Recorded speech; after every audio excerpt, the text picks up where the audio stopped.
अब हम आपको ये बताएंगे कि सोशल मीडिया पर मिलने वाली सलाह, वो भी आपके स्वास्थ्य को लेकर, कई बार कितनी खतरनाक हो सकती है। आप में से बहुत सारे लोग सोशल मीडिया पर अक्सर ऐसे वीडियोस देखते होंगे जो आपके स्वास्थ्य के बारे में होते हैं, हेल्थ के बारे में होते हैं, जिनमें कैंसर से लेकर डायबिटीज तक और वजन घटाने से लेकर जवान बने रहने तक के लिए अलग अलग नुस्खे बताए जाते हैं। आपके पास भी ऐसे वीडियोस बहुत आए होंगे जिनमें अलग अलग नुस्खे होते हैं।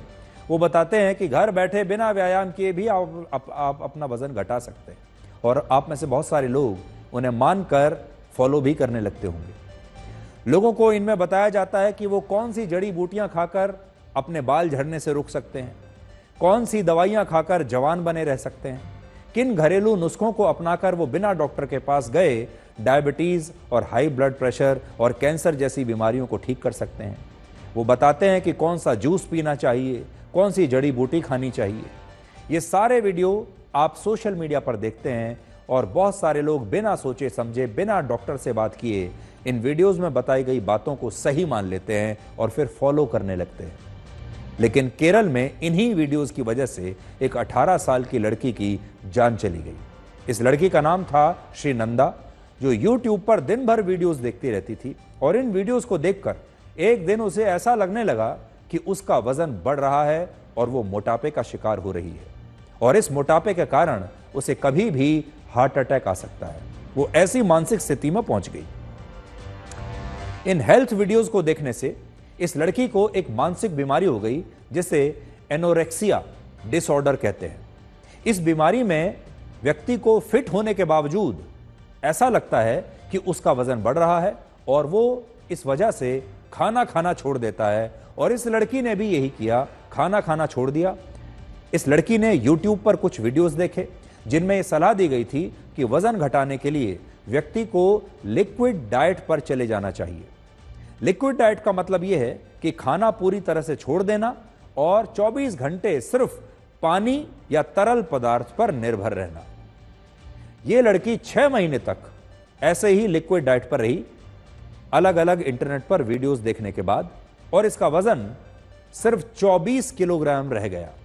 और 2 हफ्ते पहले जब इसका ब्लड शुगर का स्तर बहुत नीचे गिर गया, तब इसे अस्पताल में भर्ती कराया गया, और इसके बाद इलाज के दौरान ही इस लड़की की मौत हो गई। इस लड़की के परिवार का कहना है कि जिस तरह जहर देकर किसी व्यक्ति को मारा जाता है, ठीक उसी तरह से YouTube के इन वीडियोस ने इस लड़की के लिए एक धीमे जहर का काम किया, और अब इन वीडियोस को बनाने वाले इन्फ्लुएंसर्स के खिलाफ सख्त कार्रवाई होनी चाहिए, जिन्होंने बिना किसी शोध के, बिना किसी रिसर्च के लोगों को गलत सलाहें दी।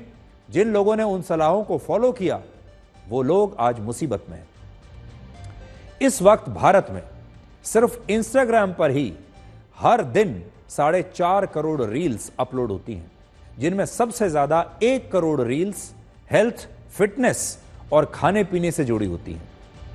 इन रील्स में और वीडियोस में लोगों को यह बताया जाता है कि उन्हें क्या खाना चाहिए, क्या नहीं खाना चाहिए, किस खाने के क्या नुकसान है, और बड़ी संख्या में लोग इन वीडियोस में बताई गई बातों पर बिना डॉक्टर से संपर्क किए, बिना सोचे समझे अमल करना भी शुरू कर देते हैं। किसी वीडियो में किसी ने बताया कि ये जूस पीजिए, लोग तुरंत अगले दिन से वो जूस पीना शुरू कर देते हैं। इस पेड़ के पत्ते खाना शुरू कर दीजिए, लोग अगले दिन वो शुरू कर देते हैं। अपने रसोई में से इस मसाले को पीसकर इस विधि के साथ खाना शुरू कीजिए, इससे आपके शरीर में ये बदलाव आ जाएगा, लोग उसे ऐसे ही मानकर चलते हैं। एक सर्वे के मुताबिक 70% युवा सोशल मीडिया पर मिलने वाली हेल्थ टिप्स को बिना सोचे समझे फॉलो करते हैं, और इसके बारे में डॉक्टर से कभी सलाह लेते ही नहीं। लेकिन केरल की इस घटना से आप सीख सकते हैं कि सोशल मीडिया पर जितने भी वीडियोस आप देखते हैं, वो वीडियोस आपको फिट बनाने के लिए नहीं है, बल्कि ये सारे वीडियोस कंटेंट बनाकर पैसा कमाने के लिए होते हैं। ये इसलिए बनाए जाते हैं ताकि इन वीडियोस को ज़्यादा से ज़्यादा व्यूज़ मिले, लोग ज़्यादा से ज़्यादा इन्हें फॉरवर्ड करें। जैसे ही आप इन्हें देखते हैं, जैसे ही आप इन्हें फॉरवर्ड करते हैं अपने दोस्तों को, इन्हें बनाने वाले जो लोग हैं उनका काम हो जाता है, पैसा उनकी जेब में चला जाता है। अगर आप इन यूट्यूबर्स का कंटेंट देखकर इनकी सलाहों पर अमल करते हैं और डॉक्टर की जगह इनकी बातों को मानते हैं, तो आप अपनी जिंदगी को बहुत बड़े खतरे में डाल रहे हैं। और केरल की घटना से आज पूरे देश को, हर परिवार को यही सीख लेनी चाहिए। सोशल मीडिया कितना खतरनाक हो सकता है उसे आप हमारी अगली खबर से भी समझ पाएंगे।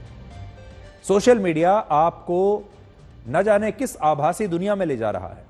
आप सोशल मीडिया पर ऐसे कई बच्चों की आजकल तस्वीरें देखते होंगे जिन्हें कोई ना कोई गंभीर बीमारी है और जिनके इलाज के लिए 5, 10 या 15 करोड़ रुपए चाहिए होते हैं। और इन बच्चों के इलाज के लिए इनके गरीब माँ बाप रोते हुए आंसुओं से आपसे मदद मांगते हैं। जब आप इन वीडियोस को देखते हैं तो आपका दिल पसीज जाता है। आपको लगता है कि नहीं, इस परिवार की, इस बच्चे की तो मदद करनी ही चाहिए। जब आप इन बीमार बच्चों को, इनके माता पिता की भावुक तस्वीरों को, माता पिता के आंसुओं को देखते हैं तो आपके मन में भी ये बात आती है कि आपसे जो मदद हो सकती है वो आप जरूर करें। और ये लोग भी आपसे हाथ जोड़कर यही कहते हैं कि आप जितनी भी मदद के लिए समर्थ हैं उतना पैसा इनके अकाउंट में भेज दें। लेकिन आज हम आपको बताना चाहते हैं कि इन बीमार बच्चों के इलाज के नाम पर आपके साथ एक बहुत बड़ी धोखाधड़ी हो रही है। आज तक की फैक्ट चेक टीम ने कुछ ऐसे ही ठगों को बेनकाब किया है जो सोशल मीडिया पर घायल और बीमार बच्चों की तस्वीरें शेयर करके उनके इलाज के लिए लोगों से पैसे दान करने की अपील करते हैं और इन तस्वीरों के साथ अपने यूपीआई अकाउंट या क्यूआर कोड भी शेयर करते हैं। इन्हीं में से एक ठग का नाम है अतुल सिंह, जो गोरखपुर का रहने वाला है। खुद को एक समाज सेवी बताता है। इसने 5 साल की एक बच्ची की तस्वीर शेयर की और लिखा कि इस बच्ची को इलाज के लिए मदद चाहिए। लेकिन जब हमारी टीम ने जांच की तो पता चला कि यह बच्ची भारत की थी ही नहीं, बल्कि ये फिलिस्तीन के गाजा की रहने वाली थी और इस बच्ची की जॉर्डन में इलाज के दौरान पहले ही मौत हो चुकी है। इस बच्ची के परिवार ने हमें उसकी कब्र की तस्वीर भी भेजी है, ये बताते हुए कि यह बच्ची जिंदा नहीं है। और परिवार ने बताया कि उसने कभी भी भारत में किसी से भी मदद के लिए संपर्क नहीं किया है। अतुल जैसे तमाम लोग इंटरनेट के ऐसे ही गिद्ध हैं जो बीमार, लाचार और घायल बच्चों की तस्वीरों को इंटरनेट पर खोजते रहते हैं। उनके नाम पर लोगों को भावुक करके वीडियोस बनाकर फिर उनसे पैसा बटोरते हैं। ये लोग अपनी पहचान छिपाने के लिए फर्जी सोशल मीडिया अकाउंट्स का सहारा लेते हैं। कई बार धार्मिक और समाज सेवी कंपनियों के अकाउंट्स बनाते हैं और उनका इस्तेमाल बच्चों के फोटो और वीडियो पोस्ट करने के लिए करते हैं, जिससे धार्मिक और सामाजिक सोच के लोग संवेदनशील हो जाते हैं, इमोशनल हो जाते हैं और फिर इन ठगों को पैसा भेज देते हैं। सबसे बड़ी बात यह है कि ये लोग हिंदू देवी देवताओं को भी छोड़ते नहीं।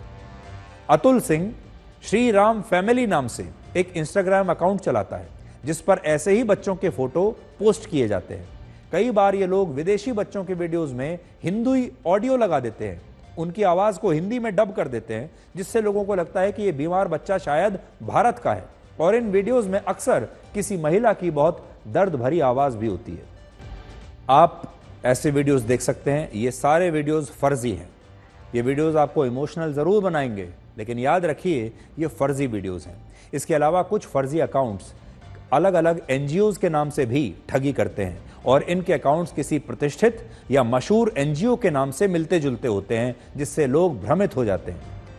ये लोग एनजीओ के असली अकाउंट पर शेयर होने वाला वीडियो ही अपने अकाउंट पर पोस्ट कर देते हैं और उसके साथ अपना क्यूआर कोड लगा देते हैं, जिससे मदद का पैसा उस एनजीओ के पास नहीं बल्कि इनके पास आ जाता है। इससे होता यह है कि मजबूर लोग वास्तव में इलाज के लिए तरसते रह जाते हैं। जो असली लोग हैं जिन्हें मदद चाहिए उन तक मदद पहुंचती नहीं और ये ठग इस पैसे से खूब मौज करते हैं और इस पैसे को बीच में से ही ले जाते हैं। ऐसा ही काम सहारनपुर का एक कथित इन्फ्लुएंसर अब्दुल रहीम भी करता है, जो कार और घूमने फिरने का काफी शौकीन है, लेकिन कुछ फर्जी अकाउंट से बीमार बच्चों के फोटोज डालकर ये पैसा जुटाता है, जिससे ये अपनी गाड़ियों का शौक पूरा करता है और अपने घूमने फिरने का शौक पूरा करता है। इसी तरह ठगी करने वाले ये लोग एक दूसरे के अकाउंट्स को फॉलो भी करते हैं और अक्सर एक ही वीडियो पर अपना अपना क्यूआर कोड लगाकर ये शेयर कर देते हैं। हमारी इन्वेस्टिगेशन के दौरान हमें कई ऐसे अकाउंट्स मिले जो आज आपको ध्यान से देखने चाहिए।